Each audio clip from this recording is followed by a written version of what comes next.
سے تو کھانے کے لیے آپ نے گھر میں کہلوایا. جی. فبعث إلى نسائه فقلنا ما معنا إلا الماء فقال 9 گھر رسول تھے، 9 گھر کے اندر سوائے پانی کے کچھ نہیں تھا.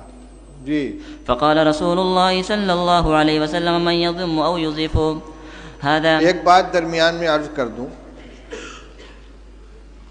مولانا سعد صاحب نے بھوپال میں تقریر کی ہے کہ دعوت اور تعلیم دونوں سنت کے راستے سے ہٹ گئے ہیں، اور مثال اور دعویٰ کیا کیا ہے کہ صحابہ کرام رضی اللہ تعالیٰ عنہ خود رسول اللہ صلی اللہ علیہ وسلم کے گھر کا انتظام کرتے تھے. یعنی طالب علم کی یہ ذمہ داری ہے کہ وہ استاد کی کفالت کرے. کہتے ہیں کہ صحابہ جنگل جاتے تھے، لکڑیاں کاٹ کے لاتے تھے، اس کو جلانے کے قابل بنا کر فروخت کرتے تھے، اور رسول اللہ صلی اللہ علیہ وسلم کے 9 گھروں کے اندر تازہ بکری کا گوشت روزانہ پہنچاتے تھے. یہ ہے یعنی بحیثیت استاذ کے کہ یہ شاگرد تھے اور استاذ کے گھر میں تازہ روزانہ بکری کا گوشت پہنچاتے تھے. اور ہم جو روایت پڑھ رہے ہیں اس میں کیا مل رہا ہے؟ اس میں یہ حضرت عائشہ رضی اللہ عنہ فرماتی ہیں کہ ایک چاند نکلتا تھا، دوسرا چاند نکلتا تھا، اور تیسرا چاند نکلتا تھا، اور رسول اللہ صلی اللہ علیہ وسلم گھروں میں آگ نہیں جلتی تھی. اور یہاں آ رہا ہے کہ 9 گھروں میں حضور صلی اللہ علیہ وسلم نے آدمی بھیجا ہے، اور سب جگہ سے جواب کیا آ رہا ہے؟ ما معنا الا الماء، ہمارے پاس پانی کے علاوہ کچھ نہیں ہے. یہ کیا حدیث کی تحریف نہیں ہے؟ یہ ازواج مطہرات کے بارے میں جو بات کہی جا رہی ہے صحابہ کے بارے میں کہ روزانہ ان کے یہاں بکری کا تازہ گوشت صحابہ کرام پہنچاتے تھے، اور آج طلبہ کو کھانا مطبخ سے دیا جا رہا ہے اور اساتذہ کو تنخواہ دی جا رہی ہے، لہذا تعلیم سنت کے راستے سے ہٹ گئی ہے. یہ کیا مذاق ہو رہا ہے؟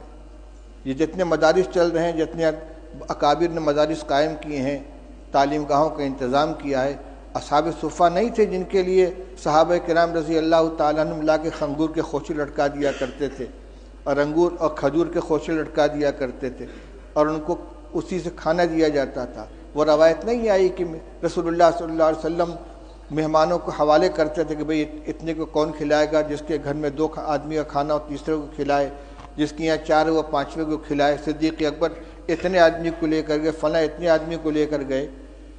اور حضور صلی اللہ علیہ وسلم کے ساتھ جو تعلق تھا صحابہ کرام کا، وہ صرف استادی و شاگردی کا تھا کہ اس کو اور صحابہ کرام رضی اللہ تعالیٰ عنہ خود پیٹ پر پتھر باندھتے تھے، رسول اللہ صلی اللہ علیہ وسلم بھی پیٹ پر پتھر باندھتے تھے، 2 باندھتے تھے. لہذا یہ کبھی اتفاق سے کوئی جزیہ پیش آ جائے اس کو دائمی معمول بنا کر پیش کرنا، یہ تو تحریف ہے کہ سنت کے راستے سے مدارس ہٹ گئے ہیں. نہ دعوت سنت کے راستے پر بچی، نہ تعلیم سنت کے راستے پر بچی ہے.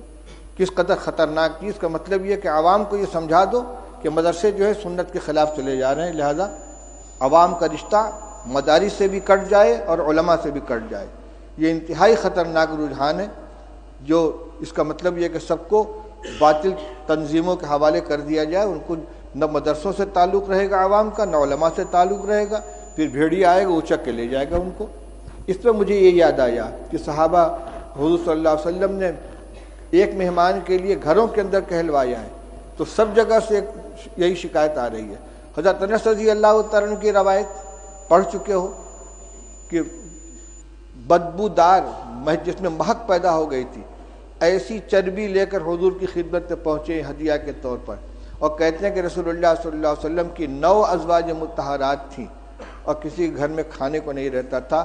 آپ نے وفات کے وقت 30 سا جو یہودی سے ادھار لیا ہے، اپنی ذرا اس کے پاس آپ نے رکھی ہے. کس زمانے میں یہ گوشت دیا جاتا تھا بھائی کہ وفات کے وقت حضرت عائشہ حضرت رسول کریم صلی اللہ علیہ وسلم مقروض تھے یہودی کے، اور غلہ تھا. حضرت عائشہ رضی اللہ عنہ کی روایت پڑھ چکے ہو کہ آدھا وسق جو تھا میرے پاس، رف پہ رکھا ہوا تھا، اس میں سے میں کھایا کرتی تھی. ایک دفعہ تول دیا تو سب ختم ہو گیا. یہ جو کو کھایا جا رہا ہے پکا کے، اور یہ تازہ گوشت روزانہ پہنچا رہے ہیں. افسوس ہوتا ہے اس طرح کی حرکتوں کے اوپر. چلو پڑھو روایت. فقال رجل من